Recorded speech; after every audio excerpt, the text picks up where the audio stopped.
现在是情人节快到了，对，有恋爱的感觉。这个话题有点烫吗？今天的话题保证很烫，好吧？因为你很难遇到你想跟他一起这么做的人。人这种，我会去迎合这个女生。比如说，如果我这个女生是很在意，那么这个女生如果这是他。如果我们牵手了，你能给我买包包吗？你这么独立的一个，然后你对我是有一种对我需要我对啊，比如说瓶盖让我帮他开一开，懂吗？那种感觉哦，我一下子就。桃姐肯定是不信的，对吧？然后但是你怎么就知道？哦，看了好几遍。你前天跟我说才看1遍了，怎么今天就改口了？天哪，辜负了个好姑娘。我承认我是那时候，你也不用承认，木的，那时候你还没成熟，你这。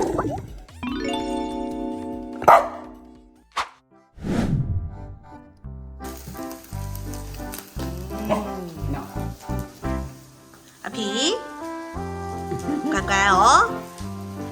啊，什么好日子呀？是我们聚会的日子。迷信。肚子好饿了。这就你们去韩国店吃饭的时候，就这个水饺。那个可淡了，给老爷们倒酒了。还是太太们先来吧。好，够了，我不能喝那么多。老爷够了，你回家喝。就今天特地拿过来。这个，哇，怎样？来，哎呀呀！你喝饭时候先喝。差一点，我差点就抿上了。我觉得应该有30度。我觉得没有30度。有一种叫梅根菌，它是把这个转化成糖，把米转化成糖。然后呢，这个是一种酵母菌，它把糖转化成酒，所以就没有糖。所以你放心，那个是甜的，这个已经转成酒了，知道吧？知道不？知道了。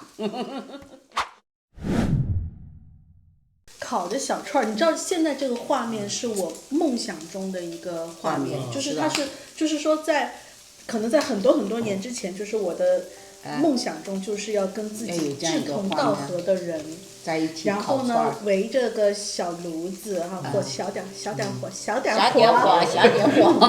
然后喝着小酒，老爷们火小点。喝着小酒，吃着小串儿。就是很难实现，你知道为什么吗？不，因为你很难遇到你想跟他一起这么做的人。人这种。现在是情人节快到了，对，有恋爱的感觉。谈恋爱的人一般都会去撸串。过去最早哈，我跟你讲，说山东有一个笑话啊，他们靠海边啊，就是说每个地方的人谈恋爱，他有他的特色。他在海边面对着大海。拿着一根这么长的那个黄瓜，然后就是，然后呢，咔嚓，一人一半，大海呀，谈恋爱呀，谈恋爱就坐海边，拿一人一个黄瓜吗？啊，就咔嚓，好，这也是浪漫哎，很浪漫，但是这个浪漫有点小学生气。你为什么说恋爱脑？我有，谢谢。就什么都美，谢谢哈。他也够，他不要。什么都美。就是智商为0了呗。对，在谈恋爱人的眼里，就吃一个黄瓜都美，他只要在一起。就还是我们刚刚那个话嘛，就是说，重要的不是你干什么，而是和谁一起干这件事情。这个长菊很好吃。谁的长笛啊？就是你跟对的人在一起，不管吃什么都好吃。不管以什么样的形式也好吃，哪怕是掰根黄瓜。是我跟你讲哈，如果那个感觉不对，就是高级的，就这种场所，5星酒店，各种的浪漫的这种形式感拉满的啊，没有用，你没感觉，你还是在里面刺挠。有一些恋爱观啊。放到现在这个时代来看，它就落伍了，或者是说从一个大家都认为巨浪漫无比的一个状态下，变成了一种有毒的文化。来，我给你举个例子，来，讲一个具体的说。具体的。OK， 我吃完这个。有点烫。哎，真好吃，真好吃。这个话题有点烫吗？今天的话题保证很烫，好吧？讲一个所有人都知道的例子。先讲第一个。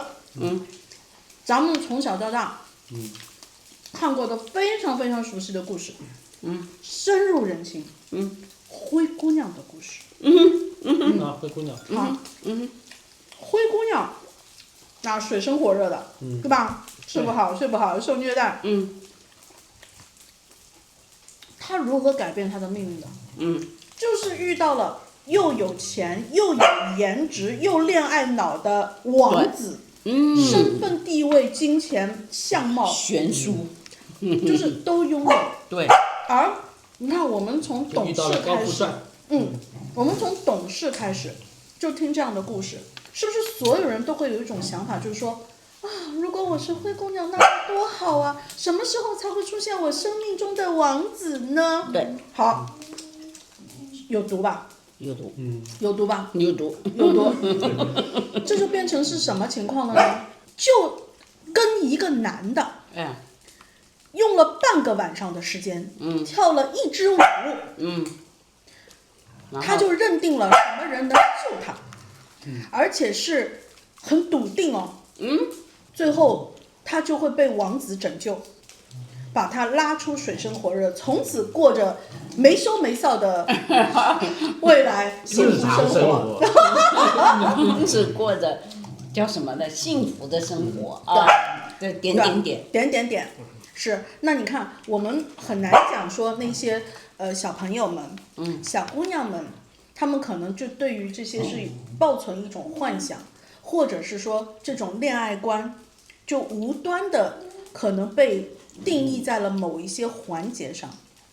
再跟你讲第二个童话故事。小美人鱼，熟吧？小美人鱼，小美人鱼更夸张。是什么呢？前一个灰姑娘，至少说灰姑娘在跳舞的过程当中，跟王子产生了肢体的接触，她可能心灵上已经受到了一些电击，完了以后，她可能就会觉得说，哇，我的真命天子啊出现了啊！现在不是很流行说一句话，叫生理性喜欢嘛？你只有得摸过她才知道是不是生理性喜欢，得闻过她的味道你才知道。小美人鱼比较夸张的是，她都不知道对面那个男的喜不喜欢她。他又失声啊，我说声音的声啊，然后最后连小命都没了。对，就你小时候那个童话故事。你看我们小时候接受的是这样的教育。哎，你也别说，你如果没说，我还真不觉得。就说后来你就看我们内心的有一些影子，所以我们都说，哎呀，这个是童话故事有多美，其实不是。网上那些妈妈们，统一你们家如果有个女儿，千万不能让她看以下这些迪士尼动画片。哎，我们中国的古代的故事，像那个花木兰，我就觉得挺励志，就很符合现代的这个，对吧？然后你看，所以为什么现在那个迪士尼的这个莫安娜那么火？莫安娜那么火，就是坚强、独立、自信的姑娘。最近国内又流行了彩礼。又流行了？怎么会又流行？你不知道吗？现在很多结婚都要彩礼。不要跟我提彩礼，感觉我欠你很多。对吧？他现在又流行啊，其实他是什么？就是现在年轻人艰难了生活。那么从女方来讲，我好不容易有这么个机会，我就提出来，对吧？作为一个。就要考验你对他真不真心，就是说你表示你的诚意，我们得要定义这个诚意到底是啥。你有多看重他？怎么样？就咱评论一下彩礼这件事情吧。我真的觉得，在我看来，有点感觉隔时空的。其实这个问题哈，我其实没有多大发言权，但是我可以说说我的想法。因为我其实自己也没有经历过所谓的彩礼这个过程，因为那是阿婆对你手下留情了，好吧？但这个其实是一个传统。我小时候是知道有一点这个事情，有彩礼，人家其实在我老家，他也不一定说叫彩礼，他说是一个定亲，就表示一个就是男方对像女 deposit，对女方多看重，其实还不是 deposit， 它是表示你对他的看重的心态。那数字上过去是很朴实的，当然那年代也没什么钱，的50块、100块，对不，那也是按照当时的标准。对，但是呢也算多了。也算多了。那时候一个城镇那个干部的那个收入1个月才40-50块钱呢。那就是拿1个月的工资嘛。或者一个你要不吃不喝才行，那年代都没有多少钱，那时候买一间屋才200块、100块钱。买个房子100-200块。我曾经查过一个说法，在你们那个年代叫彩礼嘛。然后呢，在网上当时有过一个讨论。比如说你要跟一个姑娘谈恋爱，你最后要跟那个姑娘求婚，求婚咱需要钻戒吧，那是多少克拉，价值多少块钱的多少钱的钻戒，是符合你的身份，对方的身份，你拿出来求婚用的，是有个公式的，是跟自己的收入有关的。你收入低，你就可以买个特别特别破的小粒儿啊，然后甚至没钻或者有钻，但求婚戒指嘛，如果你是明明是赚挺多的年薪好几十万，完了你就买了一个特别小颗的哈，那就是你丫他妈太抠了。它好像是一个就是你1个月工资的1倍到1.5倍，就是有这么一个说法的。你的工资的1倍到1.5倍。但实际上就是说，我对这些东西吧，我是觉得就是说，就物化了。你用一个东西去衡量你们感情，就对我来说，我但是他自己没但是他这是给别人看。没错，但阿婆你看啊，的确，你当有一个小伙子要跟姑娘求婚的时候，他就很扛事儿啊，对不对？那就我得要送多少的合适，就像我们有时候去什么，人家结婚啊，什么去随礼啊，就会觉得。到底就是，除非你经常出席这种场合，但你就到底给什么度、什么量？所以在网上当时就讨论出来，就是1倍或者1.5倍，就这颗钻戒或者是求婚戒指的价值，就给一个比较具象化一点，大家能够参考的。这个事情啊，阿伯很难回答，因为什么？他现在还没有收到钻戒。我们的观念叫革命夫妻的观念。那时候是。我告诉你，你还真的，我们的结婚真没有什么东西，我们就单位发的单人床，2个单人床合起来就是婚床，没有，真的没有什么东西的。那时候是条件就是那样，很多部队结婚或者他们就是去领，那个2张单人床合成1张。我到单位报道，凭结婚证来领2张单人床。就单位知道啊，单位要给你开介绍信啊。他知道你结婚了，你就可以到后勤的那个总务去就这样，就这么简单。房子也是有分，对啊，分个房子。就是你如果结婚了，就可以分到更大的房子。对，分到单独的房子，就基本是这样，已经是最大的彩礼了，就是房子分到。那时候多少人拿不到？那也是公家给的吗？公家那时候大家都公家，没有私人。所有都是公家给。那个年代是一个很特殊的年代，所以为什么有一个断层？那个年代就没有什么彩礼可讲。所以我说定义我们那年代婚姻和恋爱就叫革命的婚姻。对，到后来现在又开始又回到那个样子，然后我就有的时候我就讲很好笑，有一个就比如说有一个场景一个笑话，非诚勿扰那个比如嘉宾哈，男嘉宾在上面，女嘉宾说，我喝这个，我觉得点点。好，2号男嘉宾，如果我们牵手了，你能给我买包包吗？那男嘉宾说能，但是你听话不？对，他说我听话，听话咱就不买。这个就是现在很无奈嘛，也是。怪不得要上节目去找女朋友。这是笑话，不一定是真。是的，但是我觉得这个笑话很经典，很经典。为什么？因为其实就是说，我觉得哈，在恋爱这件事情上面，两性，处在大部分我不是说全部。大部分是一种什么关系呢？是一种博弈的关系。大部分对，他们都是在斗智斗勇的过程当中，在完成整个恋爱甚至婚姻的过程。就是各自有各自的小心对，思。我觉得是，好像到后面有点，好像谁先感觉出谁更在乎对方就输了，就感觉谁先眨眼的游戏就这那个种感觉。因为我觉得这个东西很好玩，就是那是智商很高的表现啊，那跟川普一个套路。我当年如果是想的，有人跟我提出来要什么财力，要转多少个轮子，我想我走开，我不能让你走开，我自己的可以。就你就躲了，有没有条件是一回事，但是我知道说肯定有很多的人，他是会为了要满足这个条件，然后不惜去付出很多的代价，然后换得一个，比如说一个他觉得当时如意的媳妇儿。他这个首先是跟周围的人比。我隔壁的那个老张的女儿的，她出嫁的时候有10个戒指啊，8个香精啊的，他是有个标准的，而不一定说这个女生她是很物质，而是说她其实是很单纯的人，有这一类啊，有，她不知道该用什么来衡量这个男人对她的诚意，这个男人是不是真的愿意为她付出，他只是拿了这种。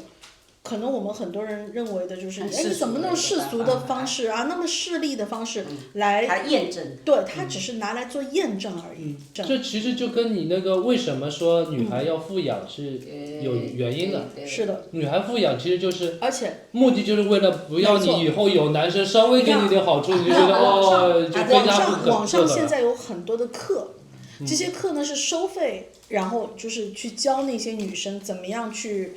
能够找到一个，我们从一个 positive 的角度来讲就是说谁都希望找到一个有能力，然后值得依靠自己是不是有能力是另外一回事然后呢值得依靠，然后呢值得付出型。好，愿意为对方付出，愿意为自己觉得值得的姑娘去付出，然后那些课程去教那些姑娘，就是说朋友圈晒出来的那些照片，Instagram 晒出来的那些照片，你要尽可能的让别人觉得你是一个有品位的人，你对生活是有要求的人。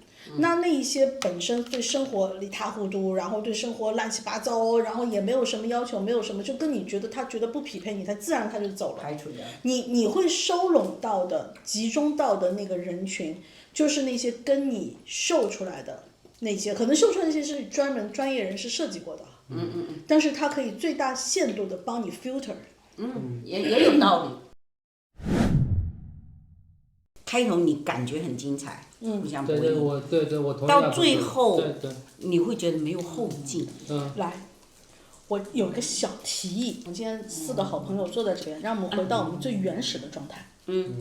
这2位就需要深挖一下。你们俩先说，谁先说？你们谁先说？问题我先不说出来。我感觉是个坑，为什么要我们决定谁先说，谁先进这个坑？来，不管今天怎么样咱们友谊还在。都已经说到这样了，就。所以一定要到酒过3巡才能够问这个问题。对。好，你还没告诉我谁先入坑了？我吧。我知道，好，肯定说是。我们回到我们最原始的状态。从你能分得清楚男女开始。你心目当中你想找的女生是什么样子的？或者你可能喜欢男生我不知道就是说。没有可以，这个坑这么大的吗？这叫天坑。我的天哪！这不是友谊问题，这是我以后出去都不能见人的状态。好，或者什么东西让你心动了，让你动了那一丝邪念的最初有记忆的，就是我认为可能是萌芽状态的，想要谈恋爱的那种状态，不是被我妈不是就掐断了嘛。但是我现在想想，就是我当时他喜欢你，其实你也喜欢他的。我不知道这个喜欢到底是不是真正定义上的喜欢，就是我他还没长大。对，我那时候应该还没有真正的，就是说。我真不觉得他当时是可能怎么样。我们如果说再看回去之前那一集的话你看我就倒带回到那一集，他把这个女生送给他的卡，跟别人的卡一起放去了他妈的办公室。他根本没在意。没错，如果那个女生也是他平时在意的，他估计得把那张卡捏烂了，揉碎了。什么都没有。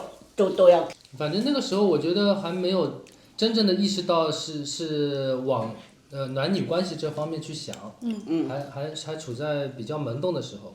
他先后悔了，你知道吗？就那个也很 OK。不过那个是长大了之后才意识到。那个是被动的那种形象来了，而且我妈其实当时因为对这女生有印象，她还跟我说了句，她说这个小姑娘其实真的很漂亮。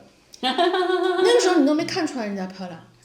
那个时候就是，所以我就说她没发育嘛。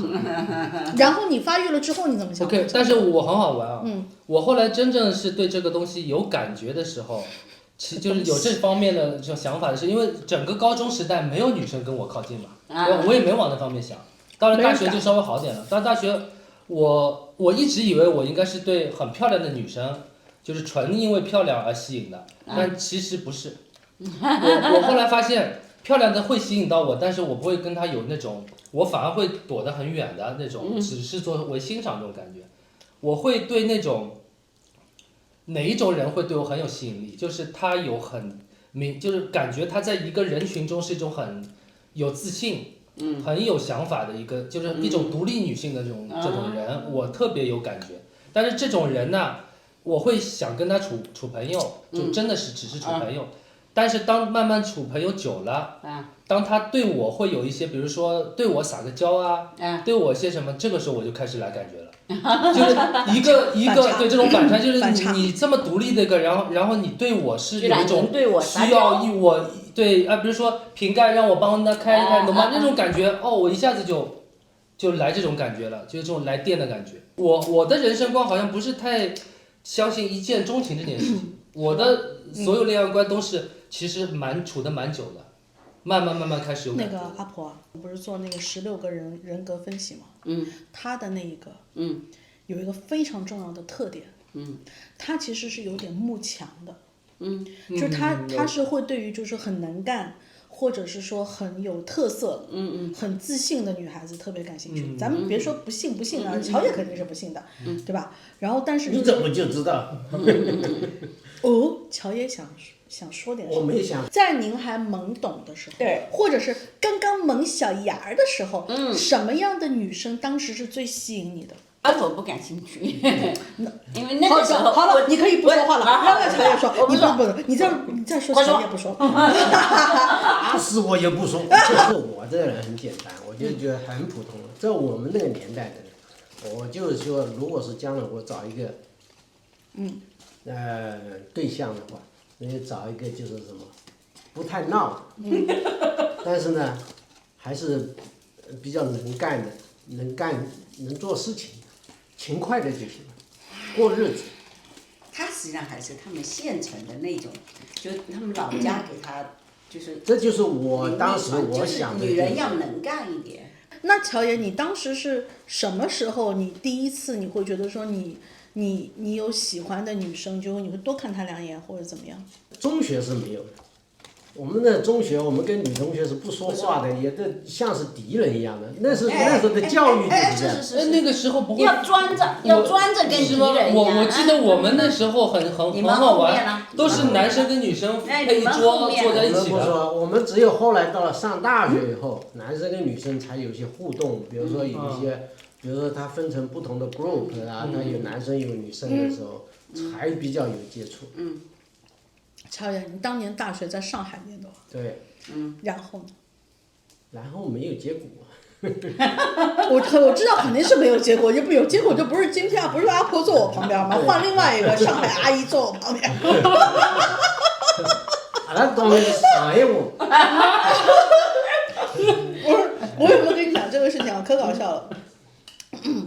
我前2天跟几个朋友吃饭，然后呢，其中有一个男生呢，就现在也是一个就是接近中年的一个专业人士，然后他呢在上海就也是跟您一样念了大学，但是他出奇的对于上海的传统吃的东西特别的了解，他只是念了4年大学而已，然后我当时就断定，但是现在人家已经结婚生子啊，很多年了。应该那时候谈恋爱。我就说当时没少去女朋友家吃饭吧。他就惊呆了，你知道吗？对，就是乔爷当年有这样的经历吗？没有。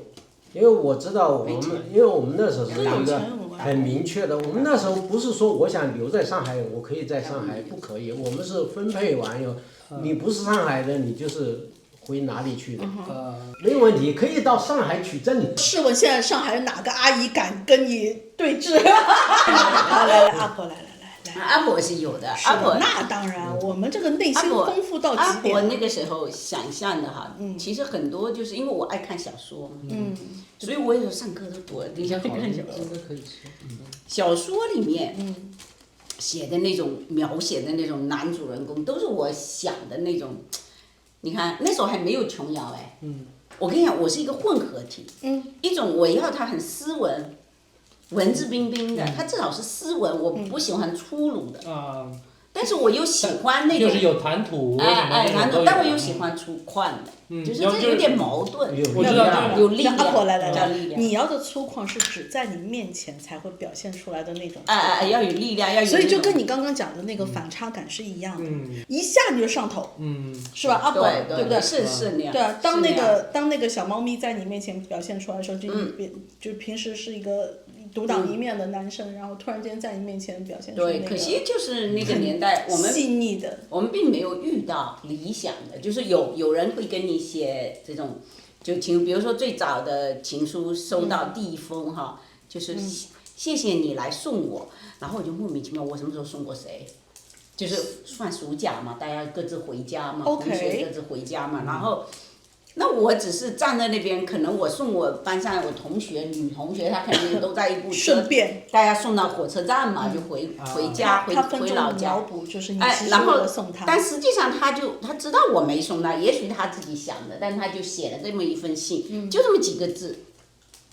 但是尽管这样，这毕竟是我人生第一次收到的，一份不算情书的情书，看了好几遍呢。的书，看了好几遍。你前天跟我说才看一遍呢，怎么今天就改口了？你最早的时候没那么多想法，很单纯，就是早期叫恋爱脑，就是什么都会让你想象，就是一首歌也会让你想象什么样一个场景。那就是那样子，然后其实没有那么复杂，那个时候，万是不会想到什么彩礼、金钱，我觉得跟这个就是你一旦想到就觉得这是一个罪恶，我感觉不会想到。那时候是倒过来的，不会往就是现实正面的东西想。没现实。更多的是一个对，太不现实了，不知道人啊他会变。就比如你信来了以后，就比如说我们开始，我们对某某人，感觉印象挺好，很有好感，曾经想说怎样，当你有一天过了这么一段时间，你的工作状态以及后面所有都改变了，以后你再回过头看他，就再也不是那个样子了。其实这里的变是你自己变。就是你成长了，你看东西全面了。学生时代好多女生很喜欢打篮球很好的男生，对吧？他没有道理，就是喜欢。他没道理。但是你真正接触。对，或者说你真的到了，就是说你工作什么时候，你其实那个吸引点已经不在你是那个点了。他吸引你的点，可能仅仅是腿上的毛很性感，对吧？然后他的一个眼神，他擦汗的那个动作很帅。对，噌的一下就让你上头了。对，咱们这么了解，就是小女生，咱们都是经历过小女生的那个阶段。OK，我知道阿婆那个年代应该有很多的，就是不是很现实的东西，你需要去考虑的。就是异地，不能异地，很容易异地，那时候调动特别难。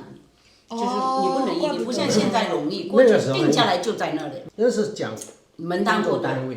你比如说，一般男的会高一个阶层，就比如说我是果蝇的我可以。因为那个时候调度太难了，太难了。所以就是说，你是不是能刚好 match 得到，在同一个时空中存活，这很重要。因为他是要考虑一个什么，就是你们两个如果是要想着将来结合起来有一个生活环境、工作环境有一个能够融入和匹配的问题。那时候我跟你讲，为什么我难在哪里？就是我自己对异地恋是坚决抵制的。因为我父母就是我爸当年被下放的那种，我都知道，非常的那个，一年才回来一次啊。对啊，而且千辛万苦的。这还好的了，有的什么就是到那地方都不知道他什么时候能回来，对吧？是这样子的，所以你知道，所以我后面我是觉得异地恋不行，谁跟我这一谈讲异地恋就结合到我当年读大学，我们上海女同学怎么会看得到我们乡下来的同学们？那倒是。真的是她不会看上你的。而且你还要异地，你什么时候能来上海呀？早要跟向聊聊就好了。我呢早点去打篮球可能会行。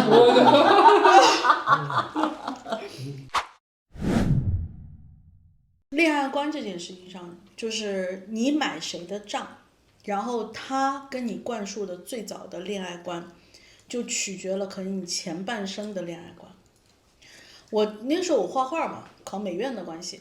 然后就是说，所以呢，当时请的全都是美院的那些老师，但是大牌的请不起，学校呢就只能请那些就是刚刚留校的那些年轻的老师，平时都泡在画室里面画画，然后从早画到晚，很枯燥的其实。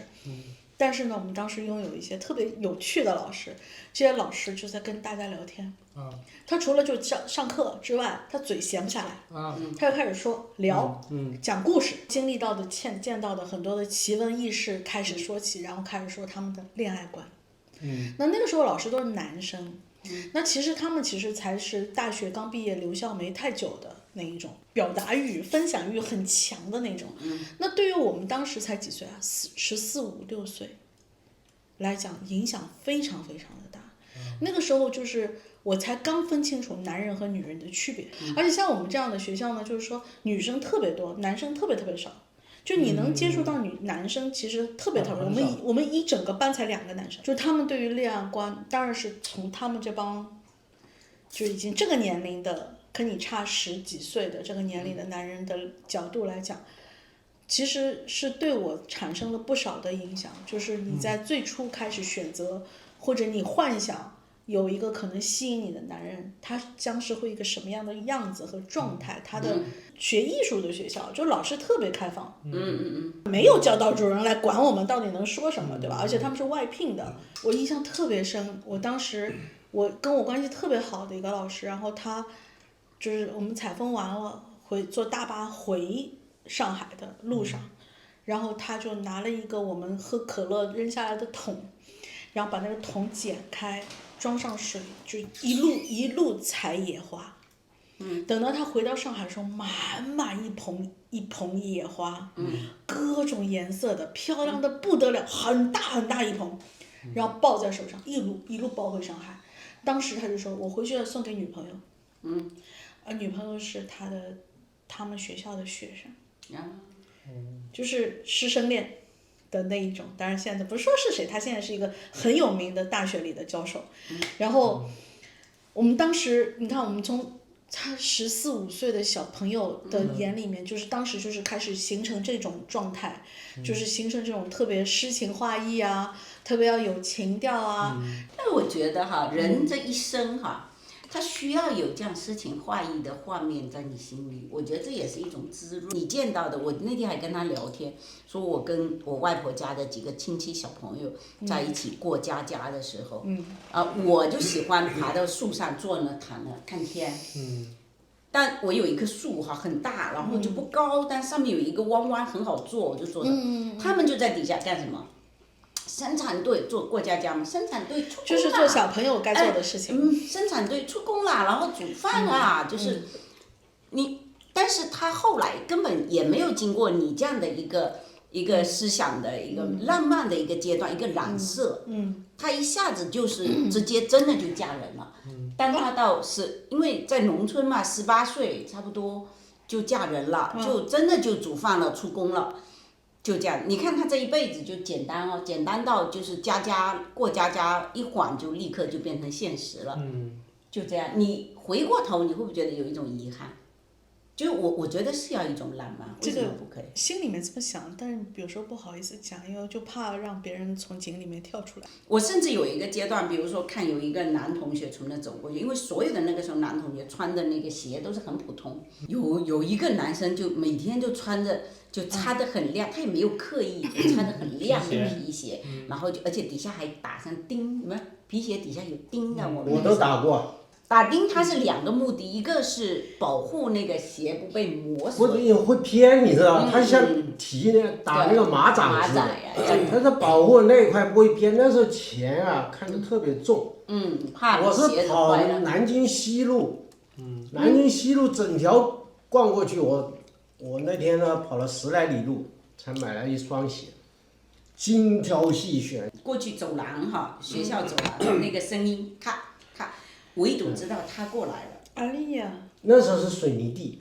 有时候打上那个铁掌以后，它就会有响。没有，我们那边是铁掌，就感觉像就牵了匹马过来，我的天哪！真的是，它大概就这么大。然后阿婆一听到那个声音就开始兴奋了，不是就会这个人来了。就到后来，你就是真的到你正式知道他，就是你真有所接触，当他跟你开始说话。当他开始找你怎样的时候，你突然发现，就这种一个很美好的东西，心里需要有的。你不能说你这个都会有，每个人的人生的经历的过程中都会有。情窦初开，是我不用去否认。对，我就是那个时候，就比如说像你妈干的那件事情，就是把那个情窦初开扼杀在萌芽状态，而且是狠狠的扼杀。然后可能那个女孩子从此心里面就有那个阴影在里面。我觉得有，她后面就明显就不像之前那么自信的感觉，不是她整个不是理不理的问题，是她整个人跟我感觉之前是完全不同的。你想，就之前是一个很自信、很朝气的一个人，这个女生不一样，要鼓足多大的勇气，很用心的安排了一点什么 something， 有对那个写的还是他妈帮他看出来。可能人家还干了100件他根本他跟他妈都没发现的事情，都很难讲，是不是？所以你看，你辜负了人家，哎呦我的天哪，辜负了个好姑娘。我承认我是那时候，你也不用承认，那时候你还没成熟。这是一个阶段，是到第2个阶段，我想问你们一个问题，比如说在恋爱的过程中，我觉得大部分人都是。就是把自己最好的一面表现出来，对吧？你彻底问对人了。这件事情是我很纠结的事情。因为你比如说，就像我们平时拍视频一样，我拍视频，我希望化妆，打扮得很漂亮啊，粘上假睫毛，然后接了头发，然后怎么样，让大家看到我最好的一面，这不就跟恋爱一样 ？Yes。我跟大家初次见面，不好意思，对不对 ？OK。然后就是讲话什么，就是你可能。柔了很多，因为在我的脑子里面，就是我可能是特别容易去控制自己讲话。从我想讲这句话，脑子里面出现这句台词，到我脑子里转了大概3圈之后，才从嘴巴里面讲，这是一个过程。但是如果说当我特别刻意的干什么事情，我可能转了5圈甚至10圈。OK， 这是一个对我来讲是一个漫长的过程，但是是个刻意的过程。在我很年轻的时候，我觉得说我们应该将这种旋转，将这种装逼进行到底。但是我今天我刻意在打破这个步骤。我就以最快的速度把我自己最自然的那一面呈现出来。就是咱们都是成年人，大家别浪费大家的时间。就不要再深入了解下。其实也是种过滤方式。是的，就是我会觉得说，如果真的是喜欢我EO的人，他一定不会介意这件事情。那我是不是更应该珍惜真正喜欢我这个人的人？他不会介意我这句话讲得不够完美，然后EO这边有个斑，这里有个皱纹，然后这边怎么样？比如头发有白头发或者怎么样，就是你会因为这些问题而不喜欢我。那我怎么样去 filter？以最快的速度，不浪费我们成年人的时间的速度，那我就以最快的速度来暴露我的缺点给你看。其实恋爱啊，在我的感觉里面啊，你是要确定婚姻关系之前那个互相了解和交往的过程。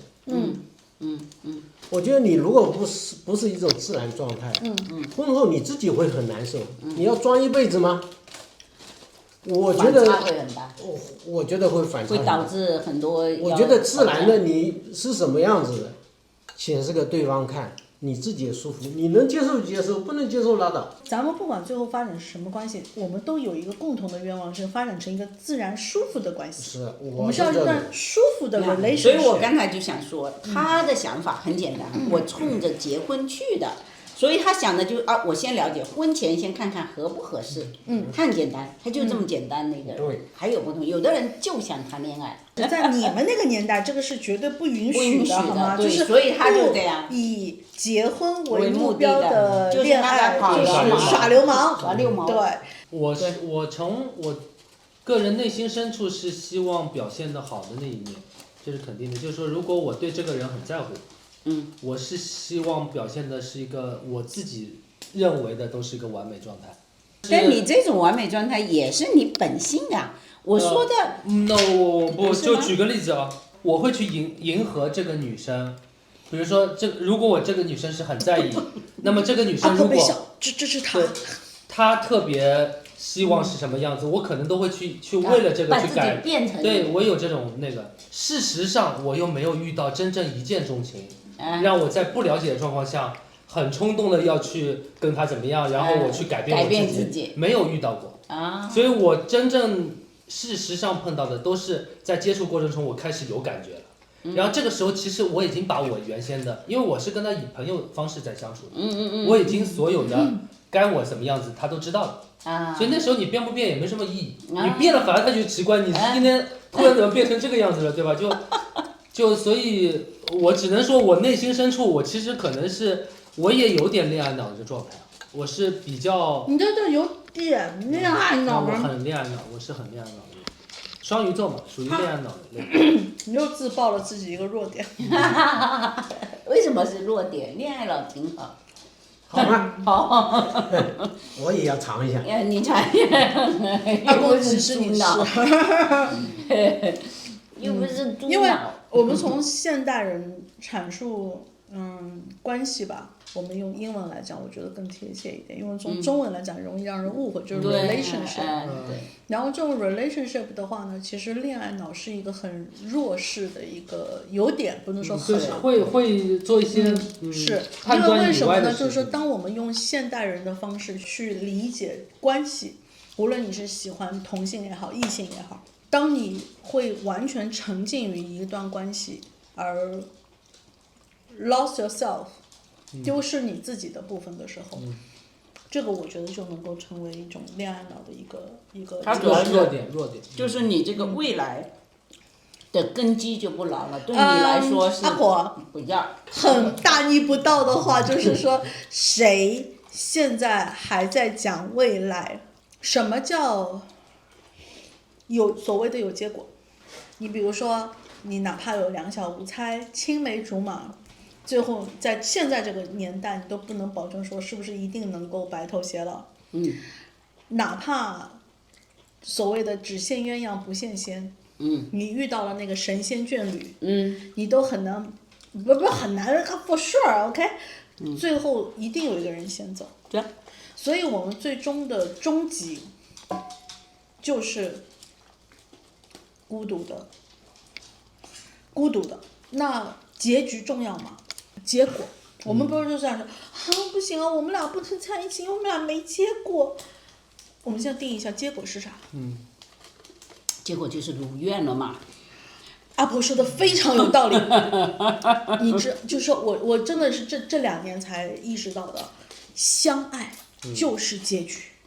对呀。相爱就是结果。是。所以你不能不讲结局，是白头偕老。但是实际上没有，这就是实际上老乔 care 的是什么？他不是 care 结局，他知道他的结局是什么，但是呢，他已经算好结局有几个样子了哈。经常说，身体好一点，咱们能一起走远一点，OK？但是他讲的其实是过程，其实是在你为什么前面你要这么做。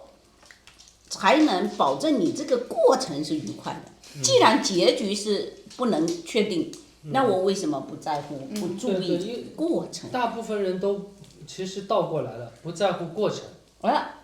就想着那个只想着结果，是就是当结果他觉得不确定，甚至于觉得很有可能是没有可能，他就完全否定现在这个过程。你知道阿婆，你知道我的观众里面，就我的粉丝里面有一部分，可以少一点。他们单独跟我私信，我很有感触，是什么呢？就是说2个人其中走了一个，另外一个人呢，在看了我的视频之后呢。他们就觉得他们可能有一些新的人生目标，就是想去旅行看世界，想要去看到那些他曾经没有跟另外一半一起看到的东西，特别是另外一半是突然离世的那一种。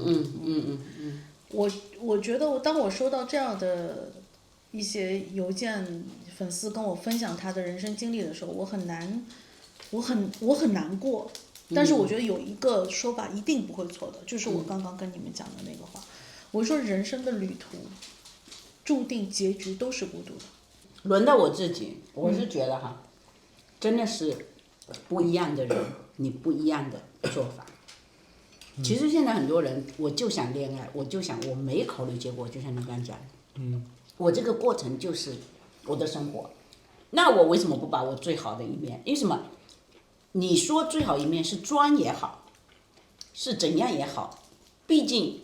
你在修炼呢，就像阿婆曾经跟我讲过那个话，什么？你若盛开，蝴蝶自来。你若盛开，蝴蝶自来。如果说今天在今年的情人节，我们的观众里面，你们说我为什么还是一个人自己过情人节？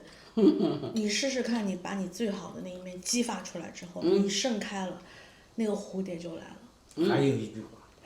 你若灿烂，天之安排，天上一定会掉下那个林妹妹给你的。好，我们现在祝愿天下有情人，不管是什么样的情况吧，就是说2025年情人节快乐，然后我们就开开心心的过自己的有情有义的那一天。对，好多童话故事其实都是恐怖片。举个例子。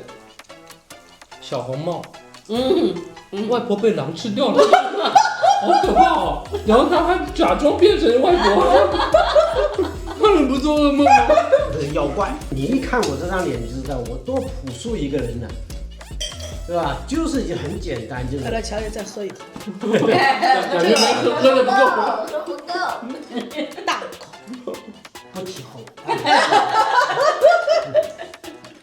别人闹事可以，你不能闹事。没有，没事，我帮你控制住啊。